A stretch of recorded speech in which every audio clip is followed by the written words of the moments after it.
வணக்கம். நயன்தாரா போட்டிருக்கிற ட்விட்டர், தனுஷ் மேல கோபத்தோட வெளியிட்டிருக்கிற அந்த விஷயங்கள், நயன்தாராவுக்கும் விக்னேஷ்வனுக்கும் ஏற்பட்டிருக்கிற மன உளைச்சல் அப்படின்னு ஒரு நீண்ட விவாதமாக ஆகியிருக்கிற அந்த விஷயம்தான் இன்னைக்கு பரபரப்பு. தனுஷ் அவர்கள் தயாரிக்க, விஜய் சேதுபதி நடிக்க, விக்னேஷ்வன் இயக்கத்துல நயன்தாரா நடித்த படம் தான் நானும் ரவுடிதான். அனிருத்தினுடைய இசையில இந்த படம் மிகப்பெரிய வெற்றியை பெற்றது. விஜய் சேதுபதிக்கும் சரி, நயன்தாராவுக்கும் சரி, அவ்வளவு பிரமாதமான ஒரு ஹிட் படமா அமைஞ்சதுங்கிறது மறக்கவே முடியாது. இப்ப என்ன பிரச்சனை அப்படின்னா, தன்னுடைய திருமண வைபவத்தை நெட்ஃபிளிக்ஸ்ல வெளியிட போறாங்க நயன்தாராவும் விக்னேஸ்வரும். அந்த ஒரு ஆவணமா அதை உருவாக்குற அந்த வேலையில அவங்க இறங்கியிருக்காங்க.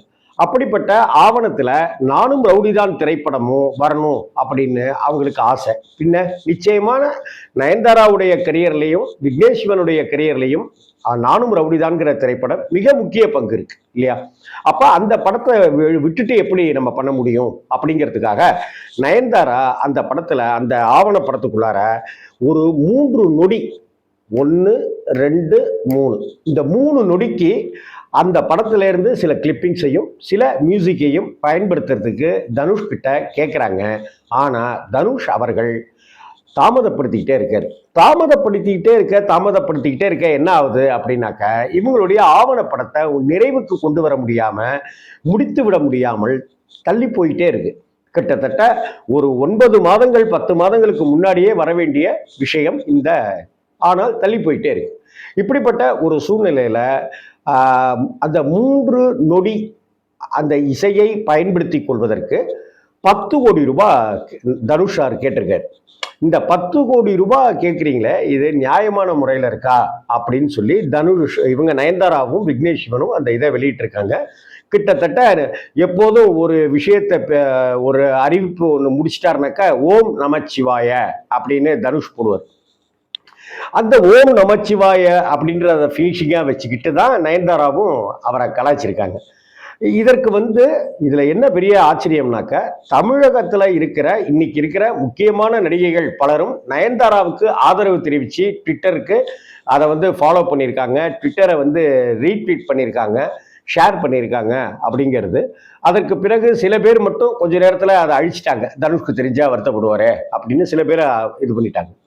இங்க என்ன பிரச்சனை? ஏப்பா இதைத்தானப்பா இளையராஜா கேட்டாரு அப்படின்னு சில பேர் பதிவிட்டு இருக்கிறத நான் பார்க்கிறேன்.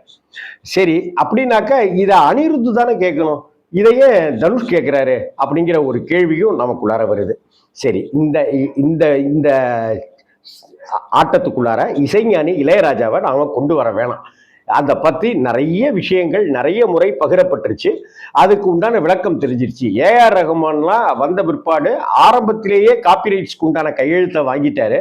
ஆனால் இளையராஜா அவர்கள் ஆரம்பத்தில் இது பற்றின எந்த விவரமும் தெரியாமல் மியூசிக்னு அது பாட்டுக்கு இருந்தாருங்கிறதும், அதற்கப்புறம் காப்பிரைட் கேட்குறாருங்கிறதும், அந்த காப்பிரைட் மூலமாக கிடைக்கிற தொகையை இசையமைப்பாளர் இசைக்கலைஞர்கள் சங்கத்துக்கு அந்த தொகையை அப்படியே கொடுக்குறாருங்கிறதும், அதுலேருந்து ஒரு பைசா கூட தான் எடுத்துக்கிறது இல்லைங்கிறதும் நமக்கு எல்லாமே இப்போ தெரிஞ்ச விஷயமாயிடுச்சு. அதனால இசைஞானியை வம்புக்கு இழுக்க வேணாம், விட்டுருவோம். தனுஷ் அவர்கள் இந்த இதை எப்படி அணுகியிருக்கணும் அப்படின்னு நிறைய பேர் கருத்து தெரிவிக்கிறாங்க. நம்ம தனுஷனுடைய ரசிகர் அப்படிங்கிற முறையில் நாமே கூட இதுக்கு என்னங்க 3 செகண்ட் தானேங்க, பேசாம நயன்தாராவுக்கு கொடுத்துடலாமேங்க பாவங்க அப்படின்னா. ஏன்னா நயன்தாராவையும் நமக்கு பிடிக்கும், தனுஷையும் நமக்கு பிடிக்கும் இல்லையா? இதுக்கு ஏங்க அப்படின்னு, அட ஏங்க காசு பணமாங்க இல்லை, ஒரு கல்யாணத்தை விழாவை நீ நெட்ஃபிளிக்ஸ்ல போட்டு கோடி கோடியா காசு சம்பாதிப்ப, ஆனா எனக்கு நீ தரமாட்டியா அப்படின்னு தனுஷ் கேட்கிற விதத்தையும் நியாயப்படுத்துகிறதுக்கு ஒரு கூட்டமும் இருக்காங்க. தனுஷ் இறங்கி போனா என்னன்னு கேட்கறதுக்கு ஒரு கூட்டமும், ஏங்க எவ்வளவு செலவு பண்ணி இவ்வளவு காசு உங்களுக்கு வரப்போகுது இல்லை, அதனால இதை கொடுத்தா என்ன அப்படிங்கிறதுக்கான ஒரு கூட்டமும் இருக்கத்தான் செய்து கோடு போட்டுக்கிட்டு பட்டிமன்றம் நடத்திட்டு இருக்காங்க.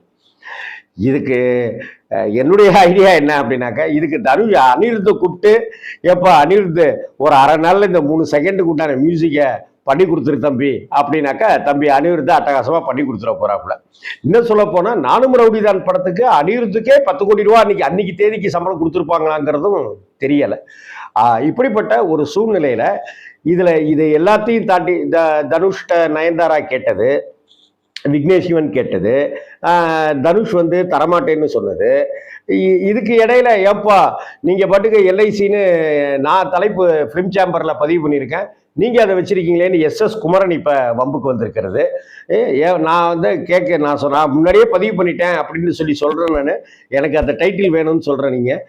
நீங்க என்னடானாக்கா எல்ஐசின்னு வச்சிட்டீங்களே அப்படின்னு. இப்ப எல்ஐசின்னு வைக்காம எல்ஐகே, அதாவது கம்பெனி அப்படிங்கிறத COMPANYன்னு இல்லாம கம்பெனி கே போட்டு டக்குன்னு ஒரே ஒரு எழுத்துல மாத்திட்டாங்க. எப்படி காஃபி ஒரு 30 வருஷத்துக்கு முன்னாடிலாம் COFFEன்னு இருந்தது, இப்ப KAFEன்னு எல்லாம் வெளிநாடு மாதிரிலாம் மாறிடுச்சு இல்லையா? அது மாதிரி அவரும் இப்ப நடுவுல பூந்து குறுக்கு சால் ஓட்டுறாரு குமரனும்.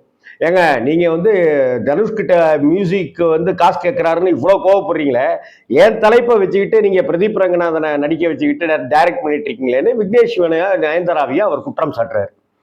இப்படி இதை எல்லாத்தையும் ஒட்டுக்கா நம்ம பார்த்தோம் அப்படின்னு சொன்னாக்க, தமிழ் திரையுலகம் ஒரு பரந்த மனசோட இல்லையோ அப்படிங்கிற ஒரு டவுட் இருக்கு. ஒரு பரந்த மனப்பான்மையோட ஏன் இங்க விட்டு கொடுக்கிற தன்மை இருக்க மாட்டேங்குது அப்படின்னு நமக்கு நினைக்க வேண்டியதா இருக்கு.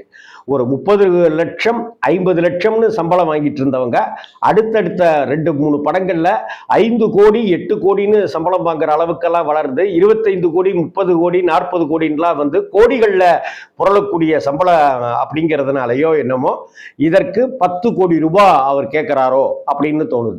போயஸ் கார்டன்ல தனுஷ் அவர்கள் வீடு வாங்கியிருக்கிறாரு. அதனால கலைப்புலி தானுகிட்ட ஒரு பெரிய தொகை வாங்கியிருக்கிறாரு. அதை அடைப்பதற்காகவே அவருக்கு தொடர்ந்து படங்கள் பண்ணி கொடுத்துட்டு இருக்காரு. அதனாலதான் இப்ப வரிசையாவே நிலவுக்கு என்மேல் என்னடி கோபம், இட்லி கடை, அப்புறம் இன்னொரு படம், அப்படி இப்படின்னு வரிசையாவே வந்துட்டு இருக்கு. இப்ப ராஜ்குமார் பெரியசாமி டைரக்ஷன்ல படம் பண்றாரு, அப்படி இப்படின்லாம் பேசிட்டு இருக்காங்க. எது எப்படியா இருந்தாலும் இங்க ஒற்றுமை இல்லை அப்படின்னு தான் சொல்ல வேண்டியிருக்கு.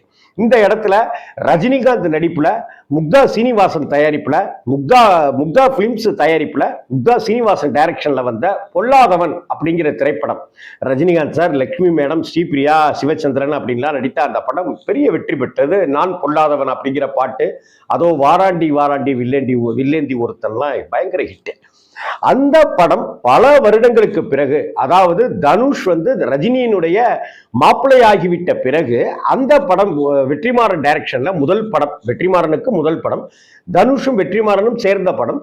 அந்த படத்துக்கு பொல்லாதவன்னு டைட்டில் வச்சா நல்லா இருக்கும் அப்படின்னு பிரியப்பட்டப்ப ரொம்ப பெருந்தன்மையோட முக்தா பிலிம்ஸ் பரவாயில்ல டைட்டில் எடுத்துங்க அப்படின்னு சொன்னாங்கன்றதையும் இங்க பார்க்க வேண்டியிருக்கு. சமீபத்தில் கூட அமரன் அப்படின்னு ராஜ்கமல் பிலிம்ஸ் இன்டர்நேஷனல்ல சிவகார்த்திகை நடிச்சு வந்திருக்கிற படம் வந்து அமரன். கார்த்திக், ஸ்ரீவித்யா அவங்கெல்லாம் நடித்து ஏற்கனவே வந்த படத்தினுடைய தலைப்பு தான் அது. அமரன் ஒரு படம் வந்து மிகப்பெரிய எதிர்பார்ப்போட வந்தது. ஆனா அந்த படம் பெருசா போகல. ஸ்ரீவித்யாவும் கார்த்திக்லாம் சொந்த குரலையே படத்துல பாடியிருப்பாங்க.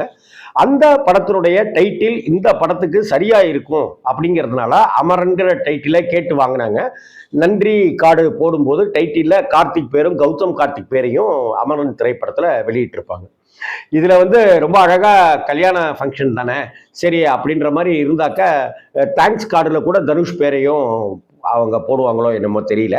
இருந்தாலும் கூட ஒரு பரந்த மனசு அப்படிங்கிறது வந்து ஒரு 10 கோடி ரூபாய், நமக்கெல்லாம் 10 கோடி ரூபாய்ங்கிறது லைஃப் டைம் செட்டில்மெண்ட்.